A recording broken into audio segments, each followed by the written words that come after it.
Citoyens, citoyennes, bonjour. Nous sommes aujourd'hui le mardi 17 décembre 2024 et nous sommes très heureux d'être en votre compagnie. Vous êtes sur la chaîne de la vérité dans le cadre des mardis de Pulchérie Ballet. Nous avons beaucoup de sujets à vous soumettre aujourd'hui. Donc on va essayer d'aller vite. Voilà. À Yamoussoukro, n'oubliez pas de partager et de mettre des cœurs parce que je n'aurai pas le temps de vous le rappeler. Voilà. Donc, à Yamoussoukro, certains citoyens se plaignent des sacrifices qui sont faits à tous les carrefours. Ils disent qu'il y en a beaucoup trop, ça salit la voie, ça ne présente pas bien et ça donne effectivement beaucoup de travail aux femmes qui balaient les rues.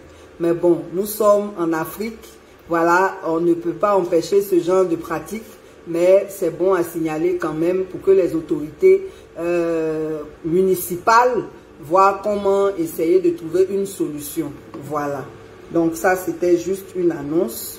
Voilà. À l'université, bon, avant l'université de Bouaké, on va parler de la Somavie. Il y a près de 15 000 retraités, 15 000 personnes qui ont épargné à la Somavie dans le cadre de l'assurance vie. Il se trouve que cette société est dans des difficultés, elle est actuellement sous administration et donc les gens n'arrivent pas à entrer dans leurs fonds alors qu'ils sont partis à la retraite. Il s'agit d'enseignants, de personnel de santé, en tout cas de plusieurs comment on va dire ça, citoyens, quel que soit leur domaine d'activité. Il y a des gens des eaux et forêts, il y a vraiment, voilà, toutes sortes de citoyens, mais ils sont près de 15 000. Ils ont épargné. La société a eu des difficultés et actuellement c'est difficile pour eux. Donc vraiment, nous allons adresser un courrier au ministre en charge des finances et du budget parce que c'est son département qui gère cette question-là pour lui faire des propositions. Donc, on ne va pas trop s'étaler maintenant. Si jamais on n'a pas été reçu, on verra comment on va régler ça. Mais vraiment, ceux qui le connaissent, dites-lui que je le cherche pour lui faire des propositions. Voilà, merci beaucoup. Alors, à l'université de Bouaké, vous savez, nos étudiants là, ils souffrent. Nous, à notre temps là, c'était pas comme ça. À l'université de Bouaké, quand vous devez soutenir, je ne sais pas si c'est comme ça à Abidjan aussi, on va se renseigner. Quand vous devez soutenir, c'est vous qui payez tous les frais, mais vraiment tous les frais. Même les enseignants qui viennent de l'extérieur, là, c'est vous qui payez leurs billets d'avion, leurs frais de séjour. En tout cas, ce n'est pas facile. Vous louez la salle. Et puis, quand tout ça est fini, on demande encore que l'étudiant paye 150 000 pour qu'on signe son PV, sous prétexte que le PV doit être acheminé aux membres du jury aussi qui sont à l'extérieur. Moi, je pense que quand même, les universités ont des budgets de fonctionnement et ce genre de course-là devait entrer dans le cadre de leur administration générale. Mais on fait payer les étudiants pour tout. En tout cas, les étudiants s'en plaignent parfois même parce qu'ils ont besoin de leur diplôme. Ils sont obligés de s'associer pour payer parce qu'ils ne savent pas, ils n'ont pas le choix. Voilà, donc je voulais signaler cette situation. Toujours à l'université, je vous avais déjà dit la dernière fois qu'il y a des difficultés dans les cités par rapport au logement. Quand il y a eu le problème avec la FESI, ils ont chassé tous ceux qui étaient dans l'illégalité, ce qui est tout à fait normal. Mais pour ceux qui sont dans la légalité, tandis qu'il y a certains qui ont déjà payé toute l'année, tandis que les bourses de 2022 n'ont pas encore été payées, de l'année scolaire 2022-2023 n'ont pas encore été payées, on met la pression sur les étudiants, non seulement pour régulariser leur inscription de l'année passée, alors que la bourse n'a pas été payée, et je vous disais que pour nous les enfants de pauvres là, si on n'a pas payé la bourse, c'est vraiment difficile de faire face à certaines dépenses. Et donc, non seulement il y a ça, mais on a édité de nouveaux critères pour expulser les gens des cités, pour faire les admissions et les réadmissions.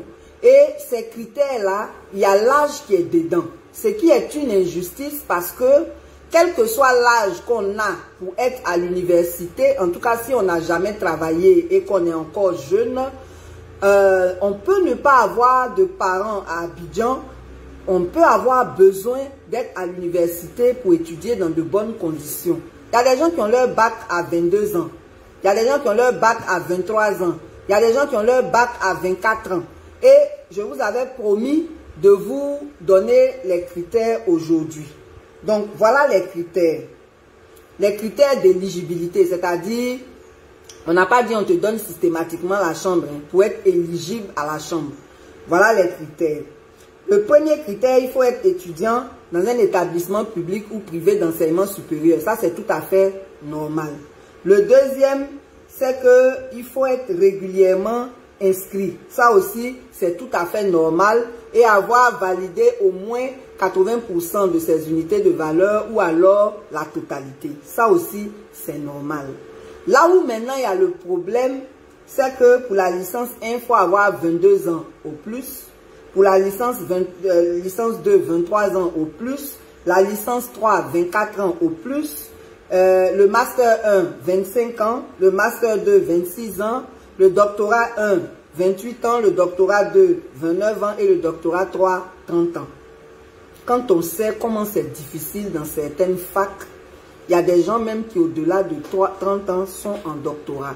Et comme je le disais, le tout n'est pas l'âge. C'est-à-dire, il faut fixer des critères qui soient vraiment objectifs. Parce que l'âge, si on est allé tard à l'école, on arrive aussi tard à l'université, ce n'est pas un critère pertinent. Parce que pendant l'inscription, on ne dit pas que parce que vous avez dépassé l'âge requis, on ne vous inscrit pas. À partir du moment où on vous inscrit, un étudiant est un étudiant.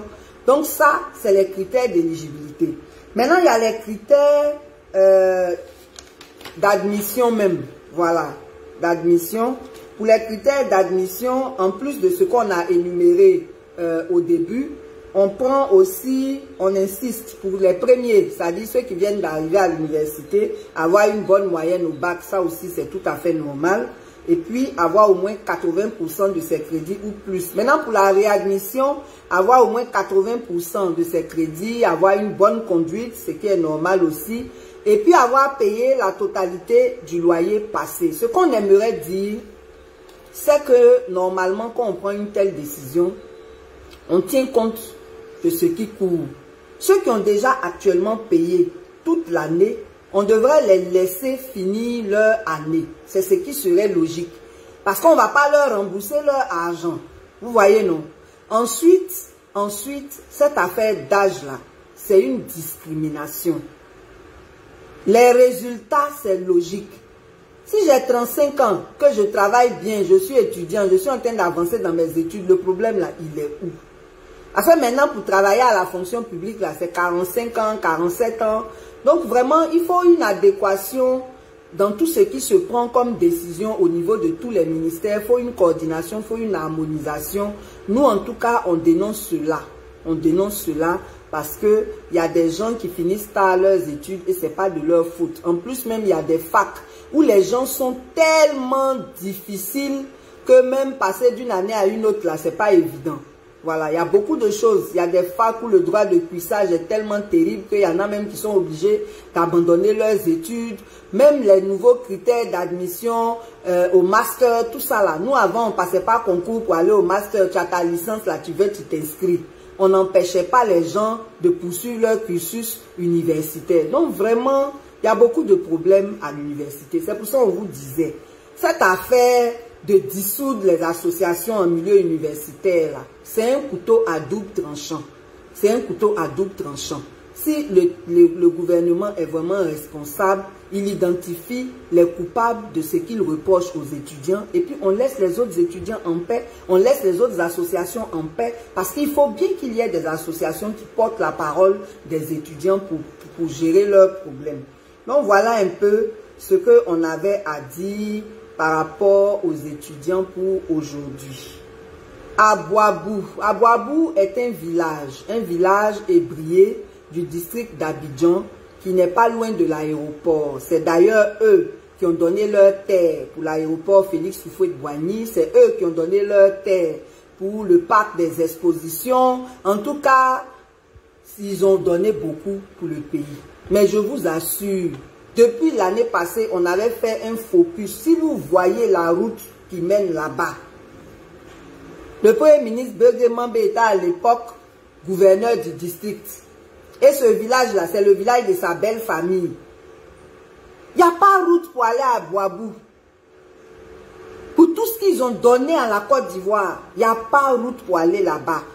Je vais chercher le focus qu'on a fait. On va le republier. Vous-même, vous allez voir. Et je leur demande, ils disent qu'ils sont en négociation avec le Premier ministre. Ça là même, il y a négociation dedans. C'est tout ça le développement. C'est bien de construire des ponts et tout. Mais quand même, des villages ébriés qui ont tant donné pour le développement économique de la Côte d'Ivoire, quand même le minimum là, la route pour aller là-bas là, c'est le minimum. Je vous assure. Il y en a qui prennent pirogue même carrément. En tout cas, vraiment, vous allez voir ça. Mais ce que je voulais dire par rapport à Boabou, c'est que ils ont publié un communiqué le 19 novembre qui est très important. Vous savez, c'est normal de vouloir acquérir une propriété foncière. Mais il faut le faire dans les règles. Il faut suivre les communiqués du ministère de la Construction. Parce qu'ils font des communiqués sur leur page pour dénoncer les entreprises immobilières véreuses. Il faut suivre tout ça. Et maintenant, quand quelqu'un veut vous vendre une parcelle, allez faire des vérifications au ministère. Le ministère est ouvert à tout le monde. Il y a un guide qui est là-bas. Ils vont vous dire si le lot là, il est libre, il n'est pas libre, qui est le vrai propriétaire, de sorte que vous ne donniez pas votre argent aux escrocs. C'est important. Donc, il y a une société qui s'appelle Cobaf, qui a usurpé une parcelle qui appartient à ce village-là, et le village a déjà cédé cette parcelle-là à une autre société qui s'appelle Soada.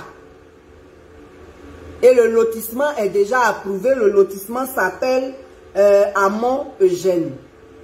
Et c'est une partie de cette parcelle-là que la société Cobaf est en train de vendre aux gens. Donc j'ai vu le communiqué, j'ai dit, ah ça là, peut-être que tout le monde n'est pas au courant. On vous informe et on vous conseille. Avant toute transaction, le terrain là n'a qu'à vous plaire, comment là. Allez vérifier au ministère si le lotissement est approuvé. Qui est le vrai propriétaire pour ne pas qu'on vous escroque. L'argent là, on ne ramasse pas. Donc, à bon entendeur, salut. On vous avait dit qu'il y avait un concours professionnel exceptionnel d'inspecteurs qui a été lancé au niveau du ministère de la Santé. Et ce concours-là, depuis 2023, les résultats sont sortis. Depuis là, l'arrêté ne sort pas. Et on vous a dit que quand les résultats sont sortis, il y avait des irrégularités dans les résultats. Hein? Par exemple, on met les noms par ordre de mérite. On dit par exemple c'est pour anesthésiste. Et puis le premier n'est pas un anesthésiste. Alors que vous savez que dans la santé, là, chacun fait son travail. Il y a des spécialités. Quand on mélange comme ça, là, on prend des risques de faire mal le travail. Donc on s'en était plein. On s'en était plein. Maintenant, l'arrêté est enfin sorti. On ne sait pas si c'est parce que nous on a parlé. C'est qu'on se réjouit que ce soit sorti. Maintenant, les gens attendent le décret de promotion en A4. Parce que ceux qui ont passé le concours étaient en A3. Donc, ils attendent maintenant leur arrêté de promotion pour qu'il y ait des incidences financières sur leur salaire. Donc, merci au ministère d'avoir accéléré les choses. On va parler de maltraitance des fonctionnaires. Vraiment, c'est pas facile. Hein? Dans notre pays ici, là, quand tu dis la vérité, tu as toujours des problèmes. Je vous avais parlé depuis l'année passée de M. Aloba Ncho Antoine, qui a été, c'est un enseignant de formation, qui a été un moment DG de la MIPEMENETSI, la mutuelle du personnel de l'enseignement secondaire, enfin de l'enseignement même en général. Et donc, cette mutuelle-là chaînait des milliards.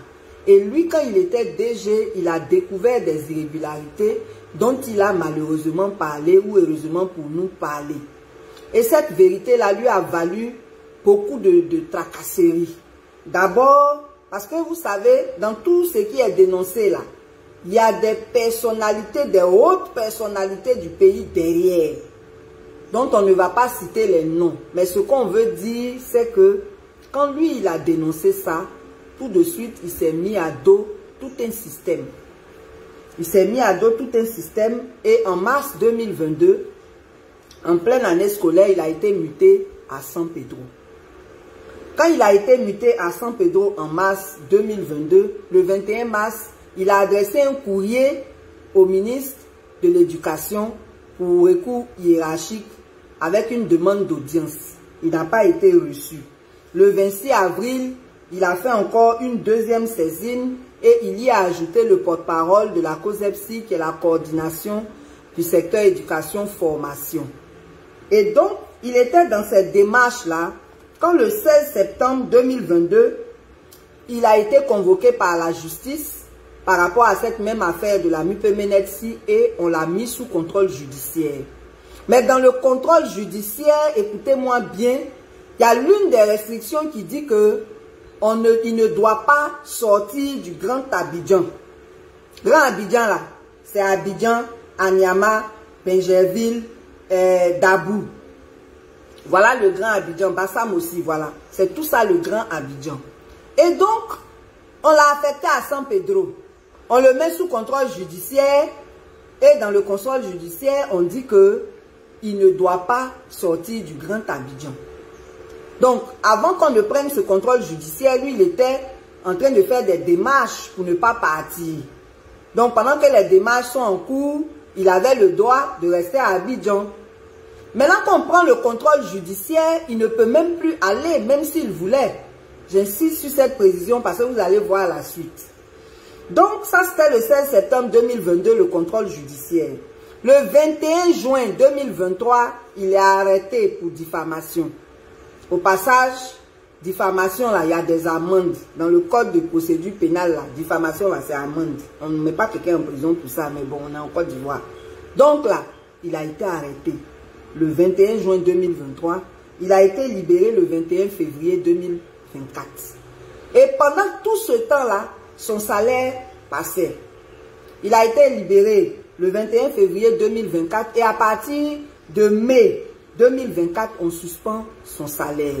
Il y a eu un recensement biométrique à la fonction publique et suite à ce recensement-là, il a été constaté qu'il n'était pas à son poste. Donc, pour abandon de poste, on suspend son salaire. Donc, lui, maintenant, il saisit le ministre de la fonction publique pour expliquer qu'il ne pouvait pas être à son poste, d'abord parce que il était sous contrôle judiciaire qui l'empêchait de sortir d'Abidjan. Après, il a été emprisonné. Donc, c'est tout à fait normal qu'on ait constaté cela. Et donc, le ministre de la fonction publique, qui a bien fait son travail, demande qu'on le rétablisse. Et on l'affecte au DRH du ministère de la Santé. Non, non, ça, c'est pas pour lui, là. Il y a deux cas comme ça. On demande qu'on le rétablisse. Voilà. Et là, depuis,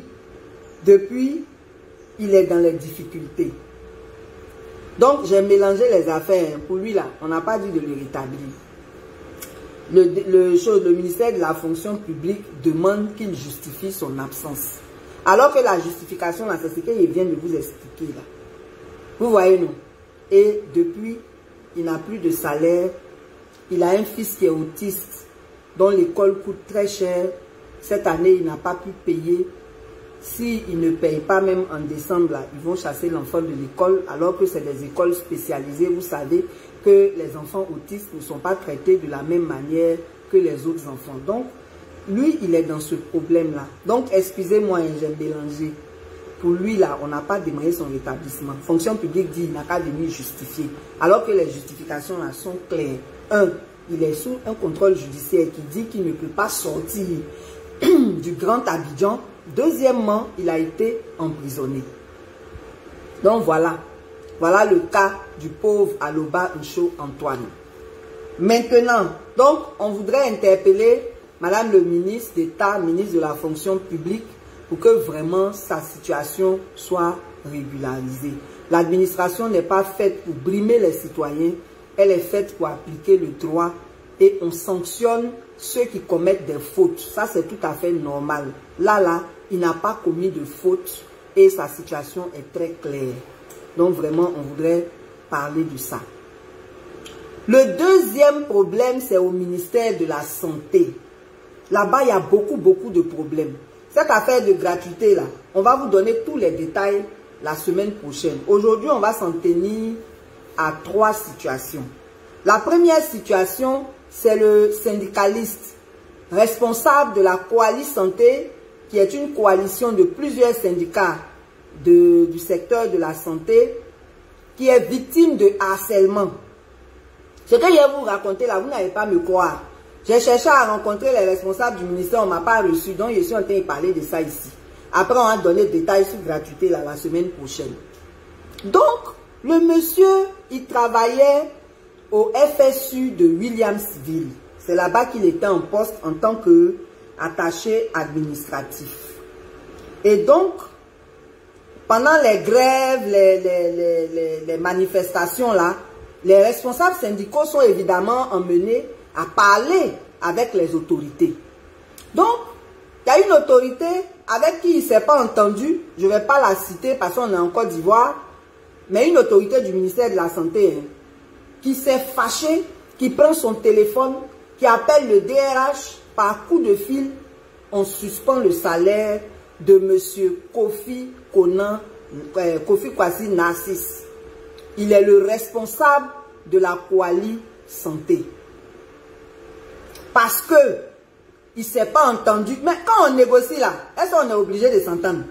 Si ce que vous me proposez n'est pas normal, d'autant plus que d'après ce qu'ils m'ont raconté, ils ont été victimes de plusieurs promesses non tenues. Donc, parce qu'il ne s'est pas entendu avec cette autorité-là, l'autorité appelle le DRH et verbalement, on suspend son salaire. Ça, c'était au mois de mai, juillet 2023. On suspend son salaire de juillet là, mais c'est le 16 août que lui maintenant il reçoit une notification du DRH. Vous voyez non? Il devait recevoir la notification, si on faisait les choses dans les normes, il devait recevoir la notification avant qu'on ne suspende son salaire. On suspend son salaire de juillet et c'est le 16 août que lui, il reçoit la notification du DRH du ministère de la Santé. Vous voyez déjà, l'injustice a commencé. Première injustice, on suspend son salaire sur un coup de fil d'une autorité. Quelle qu'elle soit, ce n'est pas normal. Deuxièmement, il reçoit le courrier le 16 août, après qu'on ait suspendu son salaire de fin juillet. Après ça, lui, il continuait quand même d'aller au travail. Et dans son service là, on pointe. Quand tu viens là, tu signes. C'était comme ça. Je vous assure, cahier là, quand lui il vient signer là, on efface pour lui là. Parce qu'on veut faire croire qu'il ne vient pas au travail. Il signe, on efface. Donc maintenant, qu'est-ce qu'il a fait? Quand maintenant il signe, il prend photo de signature là. Il signe, il prend photo de signature. Quand ils se sont rendus compte qu'il faisait ça, parce que lui, il a besoin de montrer, il voit la cabale qui est déjà déchaînée contre lui. Il a besoin d'avoir des preuves pour se défendre.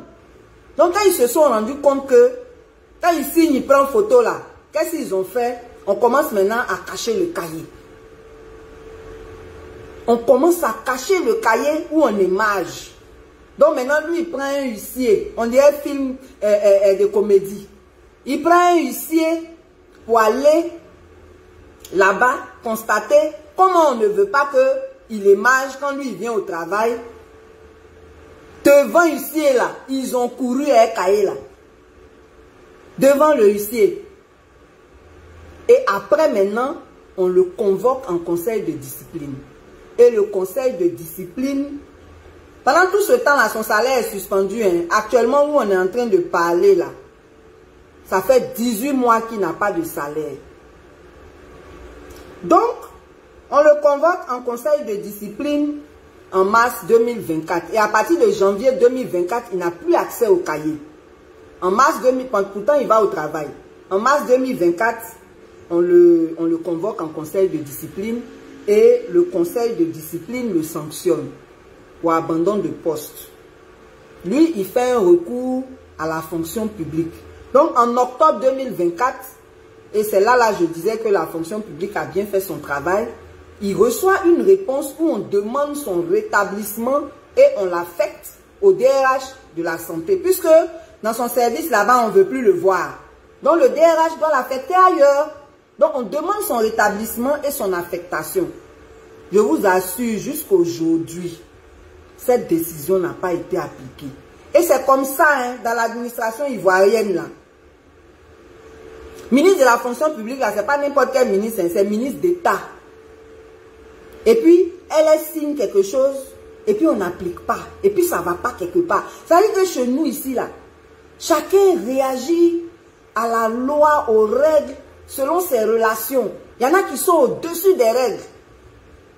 D'où que la décision vienne, même décision de justice. Quand il y a des gens qui gagnent leur procès à certaines entreprises, il y a des entreprises qui n'appliquent pas et puis ça ne va pas quelque part.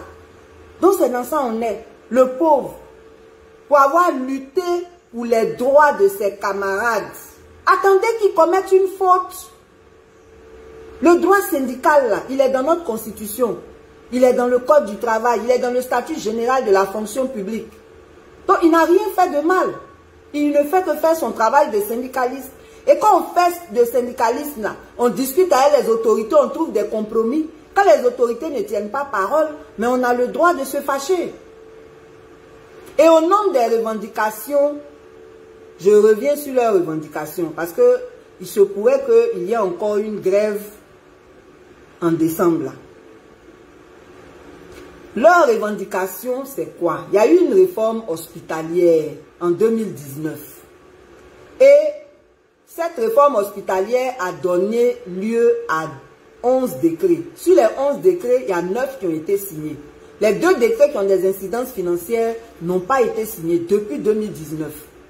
Et le ministre actuel a promis que ce serait réglé. De promesse en promesse, ce n'est pas réglé jusqu'aujourd'hui. Donc les agents, pour montrer leur bonne foi, disent, bon, comme vous ne voulez pas signer ces 2 décrets-là, il y a un décret de 1961 qui nous donne droit à des primes de suggestion qui n'a aussi jamais été appliqué. Comme lui, là, il est signé, là, appliquez-le. Et c'est ça, là, c'est pas logique. On dit on n'applique pas, depuis là, on n'a pas appliqué. La deuxième chose, c'est la situation des contractuels. Je vous l'avais dit la dernière fois, tous ceux qui travaillent à l'hôpital ne sont pas forcément des fonctionnaires. Il y a 9 sociétés qui sont payées par le ministère pour embaucher du personnel, administratif comme technique. Et ceux-là, ils ne sont pas payés. Et les arriérés de salaire, là, ça va de 3 mois à 14 mois. Alors que les sociétés sont payées. Et il n'y a personne au ministère pour donner l'ordre à ces sociétés-là de payer les travailleurs. Après, vous allez arriver dans les hôpitaux, vous trouvez qu'on vous accueille mal. Mais quelqu'un qui n'a pas mangé, il ne sait même pas si ses enfants vont manger le soir. Il n'a qu'à t'accueillir comment? Il est soucieux, il est nerveux. Et puis après, c'est le même ministère là qui a joué comédie d'aller vérifier ce qui se passe dans les hôpitaux. Mais vous ne veillez pas à ce que les gens soient payés. Ce qui se passe dans les hôpitaux là, ça s'en ressent aussi. Donc, comme je vous ai dit là, je demande l'audience, on ne me répond pas. Ou bien on me dit, on va t'appeler, on ne m'appelle pas. Donc, moi, je suis obligée de venir parler de ça ici. Ça ne va pas au ministère de la Santé. Les agents sont démotivés. Si vous allez fouiller dans Access Canada, là, il y a plein qui s'en vont comme ça. Plein qui s'en vont. Ceux qui se plaignent de la date que j'ai mis en haut là, ça là on peut corriger. Écoutez ce que je dis là, c'est ça qui est important. Même si j'ai mis mardi 31 décembre là, c'est pas ça qui est important. Apprenons à aller à l'essentiel, s'il vous plaît. Donc je dis au ministère de la Santé, il y a persécution du syndicaliste, du responsable de la coalition Coali Santé, M. Kofi Kwasi Narcisse, et il y a démotivation des agents à cause de ce que je viens de vous dire. On ne veut pas donner la prime de suggestion qui date d'un décret de 1961 et on ne paye pas les contractuels. Au CHU de Yopougon, là, eux, ils sont dans 14 mois. Là. Vraiment, Yako à nous tous. J'aimerais savoir même c'est dans quel ministère il n'y a pas de problème. On va bénir le ministre Aïka, on va prier pour lui. Non, sincèrement, c'est trop. C'est trop. Et comme je vous ai dit, la prochaine fois, je vais vous parler de la gratuité. Je tiens tellement à vous en parler dans les détails que il faut que j'attende un peu. Je vais prendre tous les renseignements, lire le décret de gratuité là, et puis venir vous donner les détails ici. Sinon, dans les faits, il n'y a pas de gratuité. Césarienne, on dit c'est gratuit. Tu t'as payé 130 000. Le matin, on dit paye 80 000. Si tu n'as pas vite payé, l'après-midi, ça devient 130 000. À faire de 0 à 5 ans. Quand on envoie nos enfants à l'hôpital, là, on paye. Mais je vais vous expliquer tout ça. Et dans ça aussi, les primes des agents de santé ont été réduites. De 50 000, actuellement, ils sont passés à 20 000. Donc vraiment, il y a beaucoup de problèmes. Il y a beaucoup de problèmes. Il faut que ces problèmes soient su, que ces problèmes soient pris en charge pour avoir un système de santé beaucoup plus efficace. On a félicité le ministre pour les infrastructures. Mais les infrastructures, ça ne suffit pas. Ceux qui travaillent dans ces infrastructures-là, leurs droits doivent être respectés. Ils doivent être dans les conditions pour qu'ils puissent bien accueillir les malades, bien les traiter. C'est très important. Donc, Yako au camarade Kofi Kwasi Narcisse, qui a fait 18 mois sans salaire, alors que le ministère de la fonction publique demande qu'on le rétablisse et on refuse d'obtempérer. Maintenant, 2 jours là, il y a une affaire de nudistes dans notre pays ici. Au nom de la liberté, celui qui veut être nudiste, celui qui veut être zoophile, celui qui veut être homosexuel, celui qui veut être ce qu'il veut, c'est son problème. Les adultes ont le droit de leur choix. Mais, ça ne doit pas se faire sans respecter les droits des autres. C'est de ça qu'on veut parler. Il y a une forêt à San Pedro qu'on appelle la forêt de Monogaga. Cette forêt-là a été classée avec 11 villages à l'intérieur. Ça, c'est déjà une injustice. Parce que dans le domaine forestier, on a les forêts du domaine rural. C'est-à-dire les forêts qui appartiennent aux communautés, que les communautés peuvent exploiter, tant pour l'agriculture que pour toute autre activité qui les intéresse. Et puis, il y a les forêts du domaine classé. Dans les forêts du domaine classé, on a les parcs et réserves et on a les forêts classées. C'est comme ça. Mais normalement, dans un pays où on respecte les droits, on ne peut pas classer une forêt sans veiller à ce que les droits des autochtones soient respectés. Et je vous dis que ces 11 villages-là, le peuple là s'appelle Winé. Vous savez en Côte d'Ivoire ici, là, quand on dit 60 ethnies, là, c'est pas du jeu. Hein. On a beaucoup de petits peuples à travers le pays. Ceux-là, on les appelle les Winé. Ils sont originaires de San Pedro, mais ils sont plus proches de Sassandra géographiquement. Et ils sont à l'intérieur de la forêt de Monogaga. Et forêt de Monogaga, là, ils ont classé ça sans donner à ce peuple-là un espace à eux. Donc, c'est comme s'ils étaient dans une enclave. Ils sont dans la forêt là-bas. Forêt classée qui ne doit pas être habitée. Forêt classée où on ne doit rien exploiter là. Est-ce que c'est normal même? Et ça s'est fait depuis le temps du fouet, hein, ce classement-là. On ne va pas vous donner les dessous. On ne veut pas rentrer dedans. Mais c'était une punition. Maintenant, le temps passant, les gens sont à l'étroit. Ça, c'est un. Donc, je vous informe qu'il y a un texte qui a été adopté aux Nations Unies le 13 septembre 2007 qui est sur les droits des peuples autochtones, qui donne le droit à ce peuple-là de revendiquer ses droits. Prenez un avocat, revendiquez vos droits. Ça, c'est un. Deuxièmement, par rapport à ces droits des peuples autochtones, l'État ne peut pas venir faire quelque chose chez eux sans leur consentement. Un matin, les gens se réveillent, il y a une plage où ils font la pêche qui est occupée par des nudistes qui sont arrivés là-bas le 1er novembre. En temps, il y a certains qui ont leur cimetière vers la plage là-bas. 1er novembre, là, tout le monde sait que c'est la Toussaint. C'est la fête où les gens s'en vont rendre hommage à leurs défunts. Donc, il y a un cadre de là-bas, là. Il veut aller rendre hommage à ses parents défunts. Il ne peut pas passer. Parce que les nudistes sont là-bas. Et puis, il y a des gendarmes qui les surveillent. Ça veut dire qu'ils sont là officiellement. Un temps, la forêt a été confiée à une société qui appartient à un Libanais qui s'appelle Roots Wild Foundation pour la restauration de cette forêt-là. Est-ce que c'est eux qui ont autorisé les nudistes? Est-ce que c'est le ministère des Eaux et Forêts? Moi, je ne sais pas. Ce qui est sûr, les nudistes étaient là-bas. Et ils sont sur la plage où les gens doivent faire leur pêche. Et les villageois sont étonnés. Et ils sont là-bas, ils étaient là-bas pour 1 mois. Donc, c'est ainsi qu'il y a eu une dénonciation.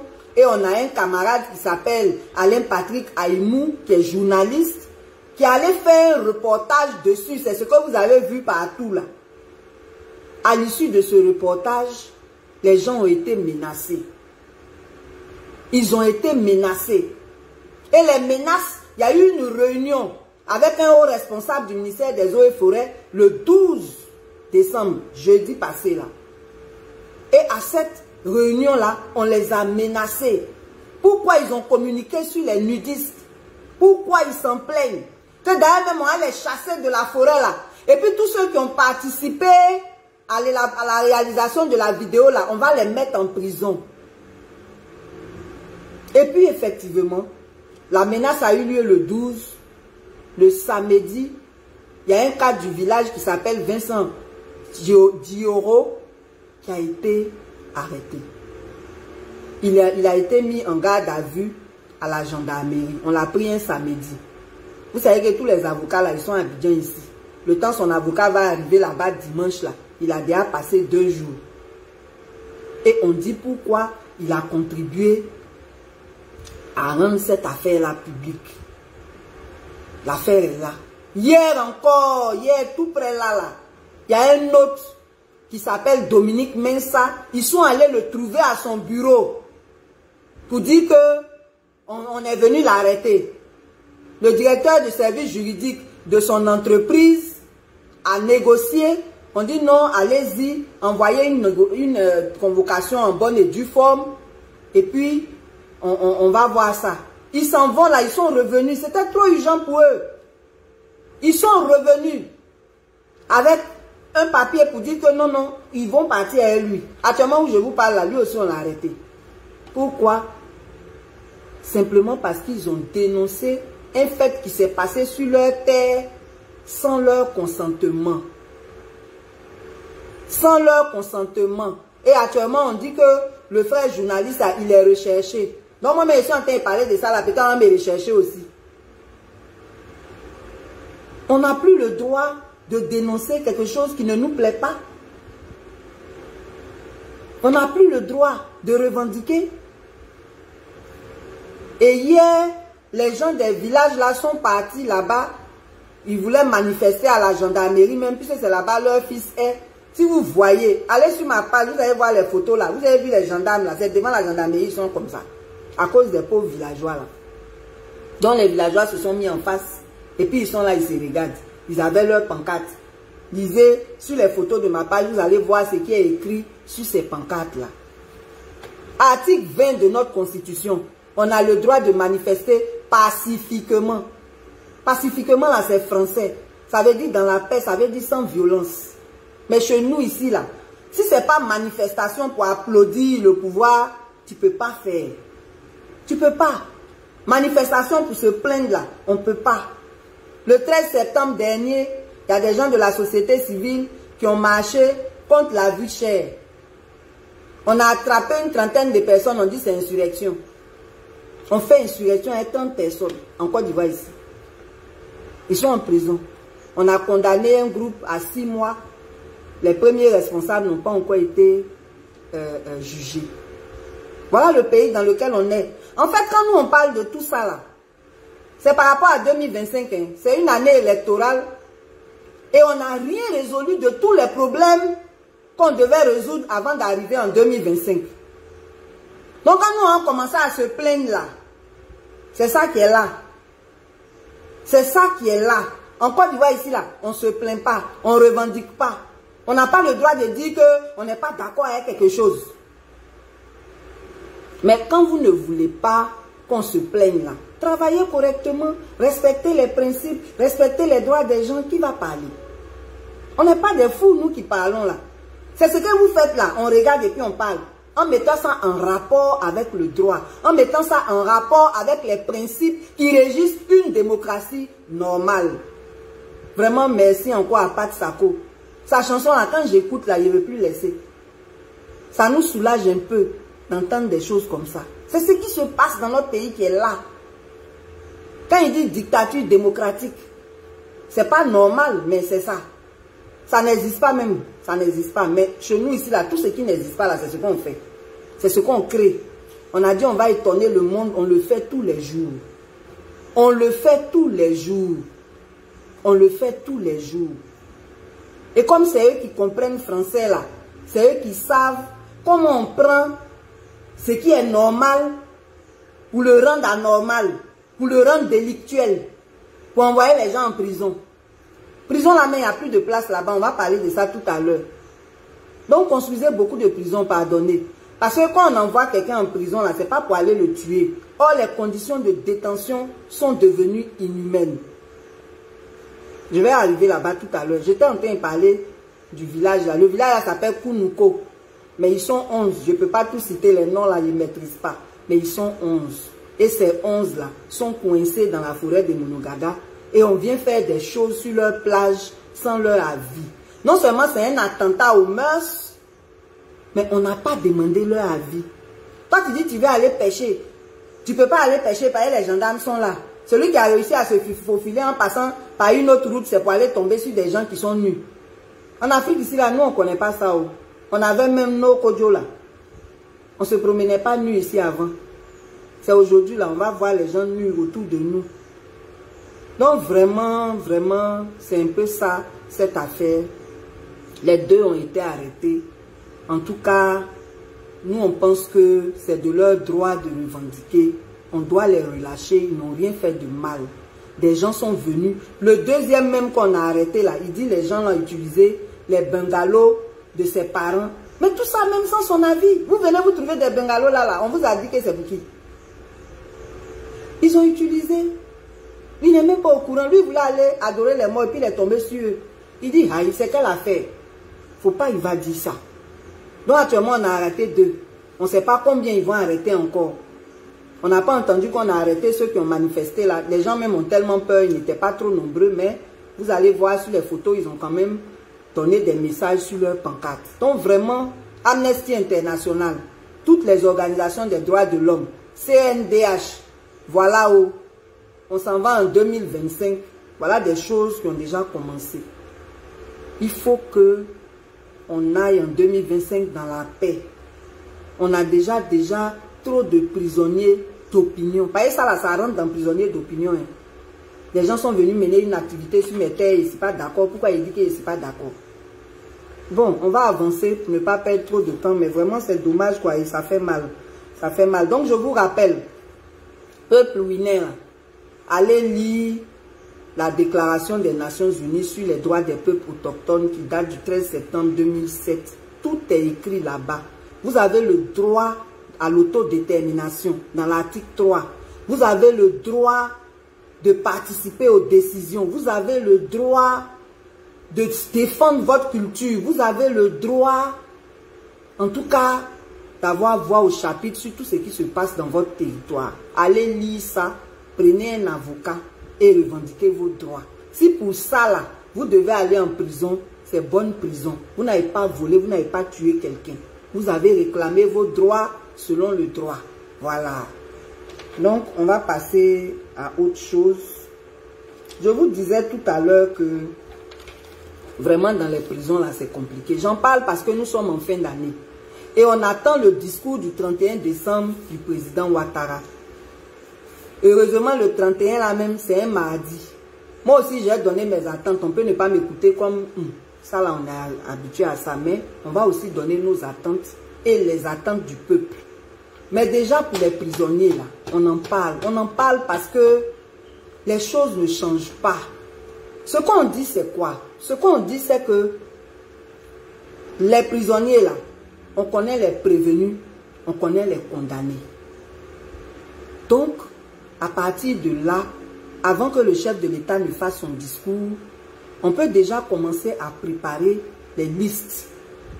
De sorte que selon les listes là, lui-même, quand il parle là, il dit plus 2400 et puis on libère 200. Quand il dit un chiffre, c'est ce chiffre-là, on libère et immédiatement, après qu'on ait annoncé.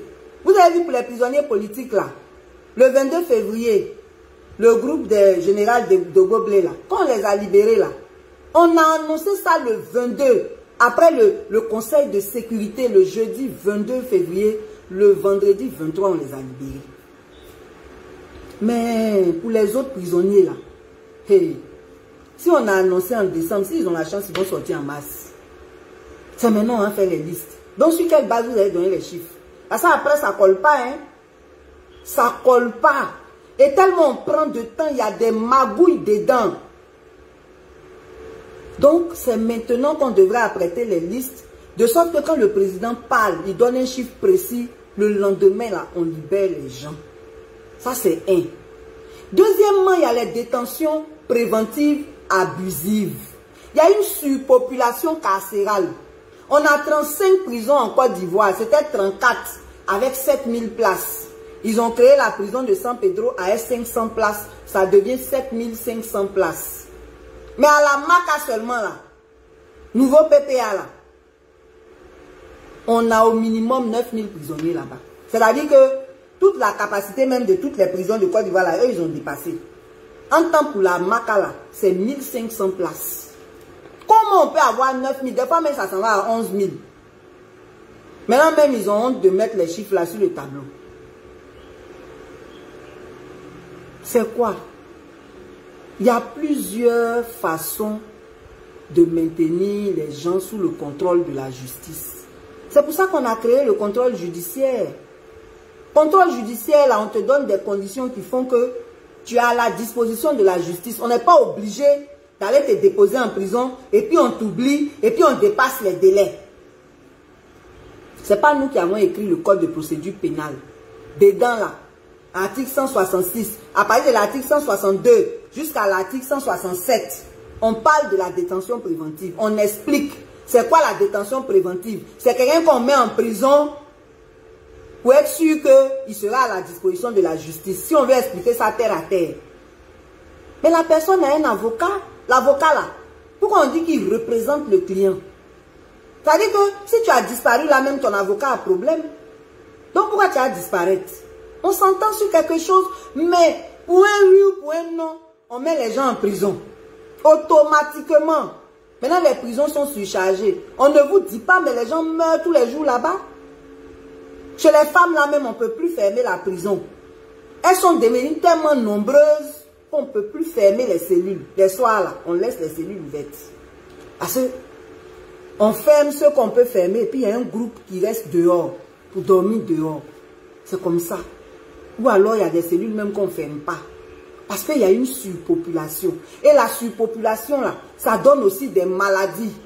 Alors que le système sanitaire même n'est pas huilé. Pour évacuer quelqu'un de la prison à l'hôpital, c'est Dieu qui fait que les gens ne meurent pas parfois. Sinon c'est compliqué.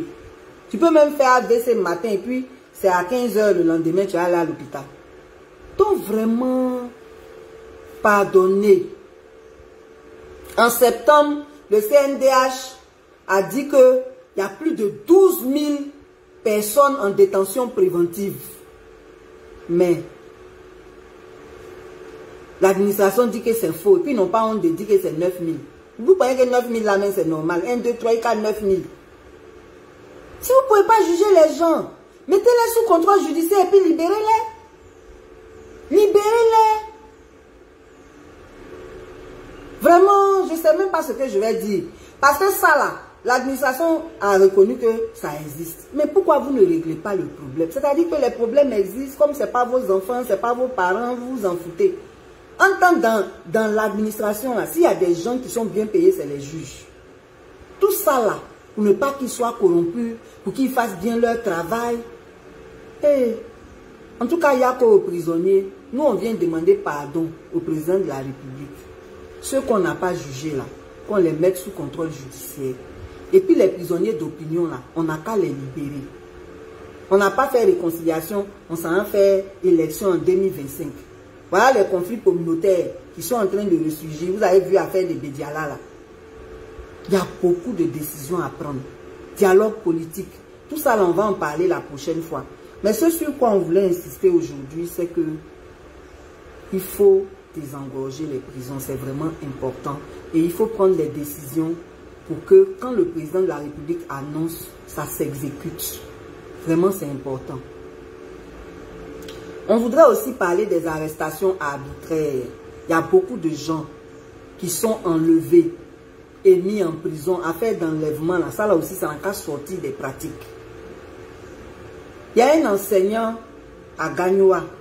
Il a été enlevé le 17 novembre 2023. Parallèlement à son travail d'enseignant, il est maître de taekwondo. Il s'appelle Franck Assi. Je parle juste de son cas, juste pour lui faire un clin d'œil et espérer que sa situation rentre dans l'ordre. Il y a une dame qui l'a appelé pour lui dire qu'elle veut le voir parce qu'elle veut inscrire son fils au taekwondo. Lui-même, il était sorti avec son petit garçon. Il a laissé l'enfant quelque part aller rencontrer la dame, il n'est plus revenu. Dame, il est allé rencontrer là. Là où elle lui a donné le rendez-vous là, il n'a pas trouvé là. C'est cargo qu'il a pris pour l'envoyer à Abidjan. DST 10 jours. Le 27, on l'a envoyé à la Maca. Il est là-bas actuellement. Il a été jugé en juillet. On dit qu'il a fait trouble à l'ordre public. On dit qu'il a fait quoi là. Beaucoup de chefs d'accusation là. Je n'ai outrage au chef de l'État. Parce qu'il faisait des publications assez dénonciatrices. On dit outrage au chef de l'État.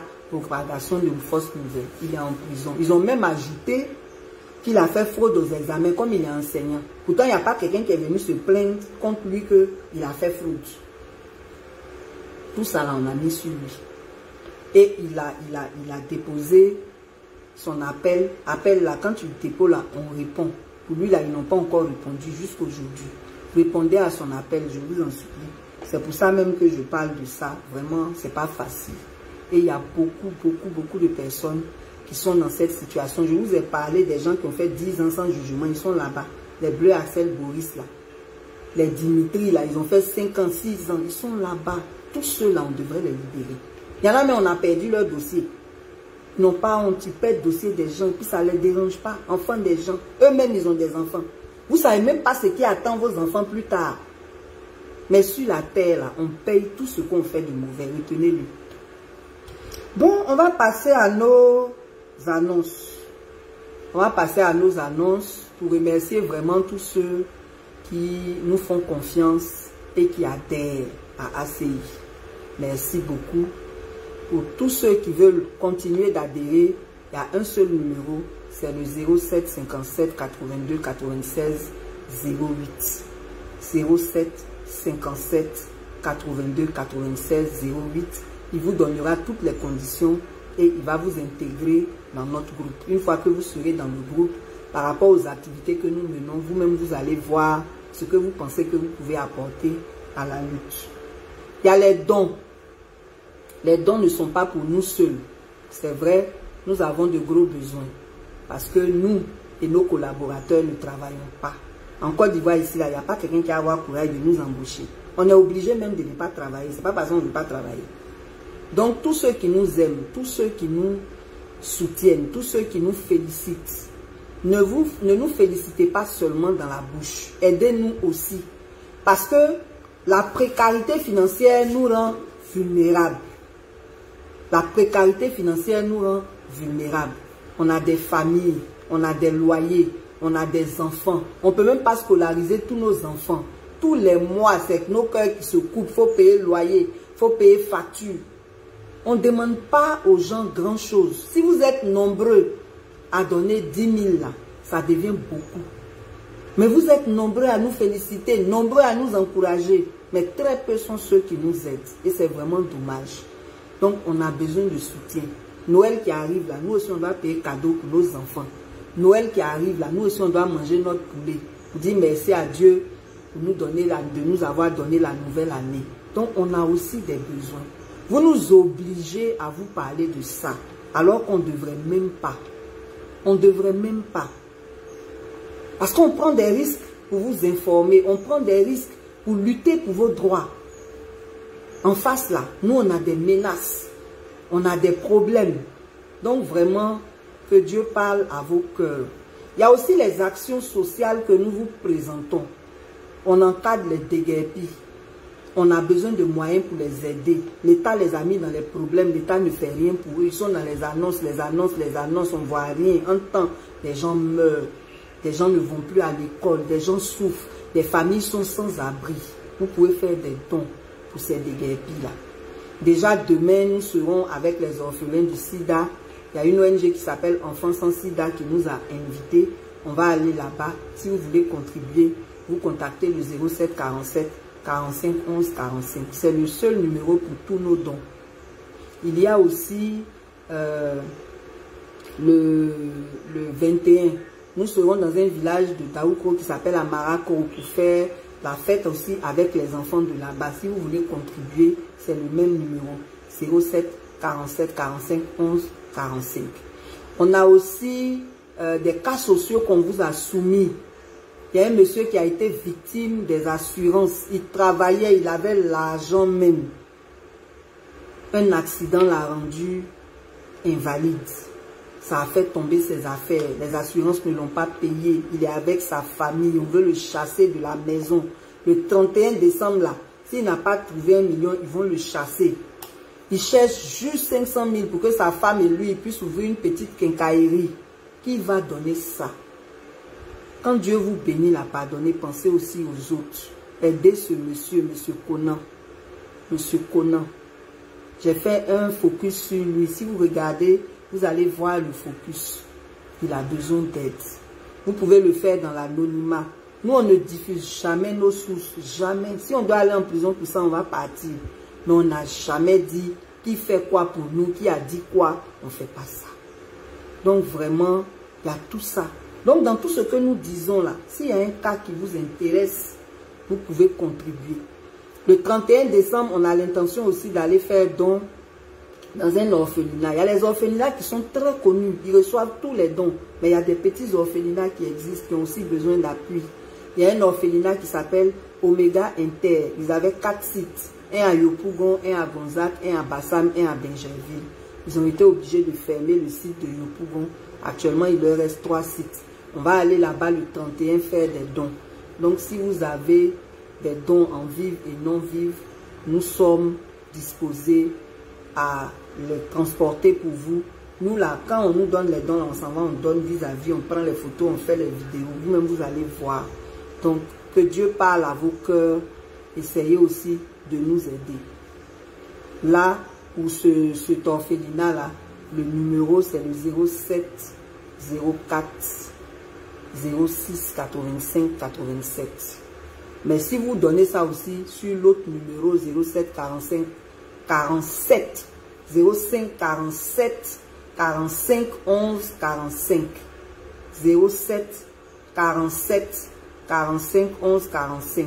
L'autre numéro c'est le 07 04 06 85 86. On va le publier après le direct, vous l'aurez sur ma page. Donc vraiment, on veut dire merci à tous ceux qui ont la main sur le cœur et qui vont participer à tous ces dons-là. La dernière annonce, c'est une conférence de presse qu'on va faire avec tous les déguerpis, tous les responsables des déguerpis le jeudi 19 décembre pour faire le point et puis faire nos propositions pour que le gouvernement prenne des décisions qui soient adaptées aux besoins des déguerpis. Il ne suffit pas de prendre des décisions, il ne suffit pas d'annoncer des choses. Est-ce que c'est adapté aux besoins des déguerpis? Ça aussi, c'est une question. Et puis en attendant les 3000 logements, là, les gens vivent comment? Tout ça, là, on va parler de ça le jeudi. Donc vraiment, merci, merci, merci infiniment pour votre attention. Que Dieu bénisse cette fin d'année pour vous. Soyez prudents sur les routes. Faites attention à l'alcool. Faites attention aux enlèvements. Faites attention à vous. Faites attention à vos enfants. Et que Dieu nous aide à bien finir cette année et à entrer en 2025 dans la paix, dans la joie dans la santé. Voilà, merci beaucoup et à mardi prochain.